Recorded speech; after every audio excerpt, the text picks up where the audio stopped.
بله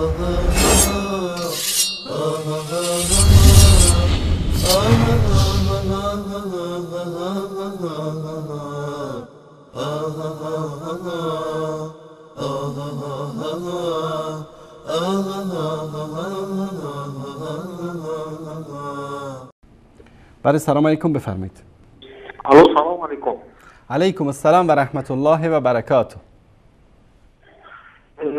استاد انصاری، ما در مورد این صحبت آقای رضایی میخواستم بگم که این امام زمانی شما مدیر عالم هست، اما چرا بدون اذن خدا اجازه ظهور نداره؟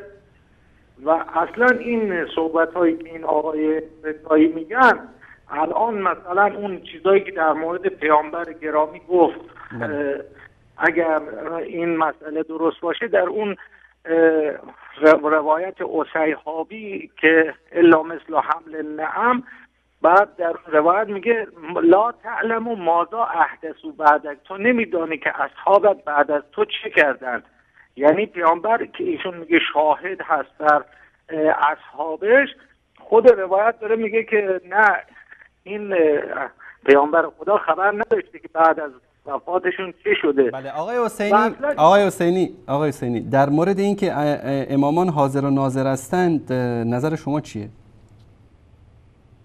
ما همینی که گفتم، من اگر امام مرده حاضر و ناظر باشن، ما چرا باید امام زنده داشته باشیم؟ پس اونها از دنیا رفتن، الانم همین امام زنده شما کجاست؟ اما امام زنده شما کجاست؟ حالا امام زنده ما هر جا هستش، بالاخره کجاست؟ الان ببینید آقای محترم، آقای حسینی، الان پیامبر صلی الله علیه و سلم میگن که کسی که بمیره من مات و لم یعرف امام زمانی مات میتة جاریه. شما هم روایت میکنید، ما هم روایت میکنیم. الان این امام زمان شما کجاست؟ من الان صحبتم در مورد امام زمان نبود، شما کشوندید. نه شما کشوندید، شما آوردید رو. میگم اصلا اینا حقیقت خوششون میاد که هی به شیعه ها بگن شما مشرکین، شما فلان. خب مشرک هستید. ببینید وقتی که من دون الله رو میپرستید، من دون الله رو وقتی میپرستید مشرک هستید. من دون الله میخوانید مشرک هستید. این که دیگه مشرک شاخ و دم نداره.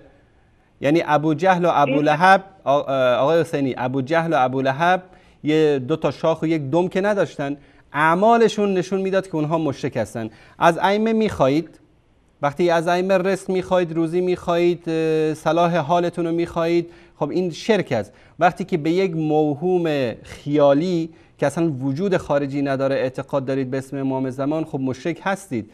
وقتی اون رو متصرف در امور و قدرت الله سبحانه و تعالی میدانید مشرک هستید. استاد انصاری، میگم قرآن هایی رو که حضرت عثمان جمع آوری کرد. آقای حسینی شما به قرآن های ما کار نداشته باشید. ما قرآن هایی که ما داریم از عثمان، از ابو عبدالرحمن سلمی، ما قرآن داریم، الحمدلله افتخارم میکنیم. شما آقای حسینی به عنوان یک شیعه، به عنوان یک عالم شیعه، یک سند قرآن از طریق شیعه دارید؟ ما حقیقت این قرآن رو فقط از طریق اهل سنت میدونیم، چون اصلا قرآن که ما قبول داریم این نیستش. کجاست این قرآنی که شما قبول دارید آقای حسینی؟ کجاست این قرآنی که شما قبول دارید؟ امامات بوده برای فرمودن زمانی که امام زمان بیاد اونا میاره و عثمان قرآن هایی رو. آقای محترم، آقای حسینی، مسئله آتش زدن قرآن رو بارا صحبت کردیم. شما مثل این که متوجه نمیشید، ندیدید برنامه رو. عثمان اون چیزایی رو آتش زد که هر کس نوشته بود و به خاطر اینکه قرآن آنطوری که بر رسول الله صلی الله علیه و سلم نازل شده بود همون قرآن رو جمع آوری کرد. حضرت علی هم شاهد بود و با موافقت حضرت علی و بقیه صحابه این کار صورت گرفته. اگر عثمان کار منکری انجام داد و علی سکوت کرد، گناه این عملی که عثمان انجام داده به پای سیدنا علی رضی الله تعالی عنه نوشته میشه. از این که بگذریم، شما این قرآن اصلی که دست امام زمان هست کجاست الان؟ خوشا به حال شما که همه گناهان رو به گردن علی و پیغمبر و خدا. آقای حسینی قرآن کجاست؟ قرآن امام زمان کجاست؟ قرآن امام زمان کجاست؟ خب شما بگین قرآنی رو که علی داشت می آورد میداد که همین قرآن علیه. همین قرآن علیه. همین الان یکی از خودتون اینجا اعتراف کردن که ابو عبدالرحمن سلمی که یکی از روات این قرآن است از حضرت علی روایت کرده. این قرآن علی است. قرآنی که دست منه، همه مسلمان‌ها به این اعتقاد دارن. جناب عالی میگید قرآن اصلی، جناب عالی میگید قرآن اصلی دست امام زمانه. این قرآن اصلی کجاست؟ مثلا در مورد آیه افمن کان علی بینة قرآن اصلی کجاست آقای حسینی؟ خواهش میکنم در مورد سوالی که من از شما میپرسم جواب بدید. قرآن اصلی کجاست؟ بعد از کتاب موسی قرآن اصلی کجاست آقای حسینی؟ قرآن اصلی.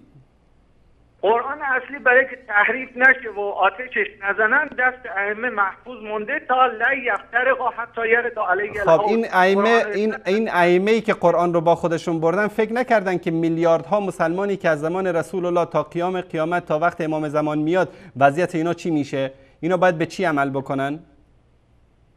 وقتی مردمی خودشون به امامان رو زدن کنار و خلفای طاغی و اونها رو آقای حسینی این چه دینی است که الله سبحانه و تعالی کتابی رو نازل کرد بر پیامبر و نتونست این کتاب رو حفظ بکنه در بین مردم؟ خب حفظ کرده دیگه. چطور حفظ کرده؟ پیامبر فرمود امام زمان برده با خودش قرآن اصلی رو، یک نفر با خودش برده، 1.5 میلیارد مسلمان امروز بی سرنوشت موندن. این چه دینیه این؟ خب همین کارهای شما، همین حرفای شما سبب شده که امروز مردم داد بزنن که ما کوروش میخوایم، ما اسلام نمیخوایم. خب آخر چرت و پرتایی که روحانیت میان میگن، مثل آقای رضایی میاد نمیدونم امامان رو به درجه خدایی. آخر یه مسئله الان چندین وقت راه افتاده به اسم وحدت وجود، میان خدا و ائمه رو همه رو یکی میکنن، بعد میگن فرقی نمیکنه از خدا بخوای یا از اماما بخوای، اونا میبینن خدا میبینه، همه چیز خدا رو دادن به امام. آقای حسینی یک لطفی بکنید شما که از اصحاب خاص امام زمان هستید، یک تماسی با ایشون بگیرید. وایبر دارن، اسکایپ دارن، هر چی دارن، واتساپ دارن. یک تماسی بگیرید بگید از برای خدا این قرآن اصلی رو بده بیاد که مردم از این سردرگمی خلاص بشن. قرآن اصلی رو دادن، منتها شما الان این مردم امروزه قبول نمیکنن، مثل همون زمان عثمان او رو آتش. الان مگه قرآن اصلی رو کجاست این قرآن اصلی؟ کجاست این قرآن اصلی؟ کجاست؟ همینی که آقای عبدالقدوس میان میخونن که ائمه گفتن همون 17000 آیه، همون قرآن 17000 آیتی. اصلا همون قرآن همون که میاد. تشکر آقای حسینی، تشکر. واقعا جوک جالبی آقای حسینی.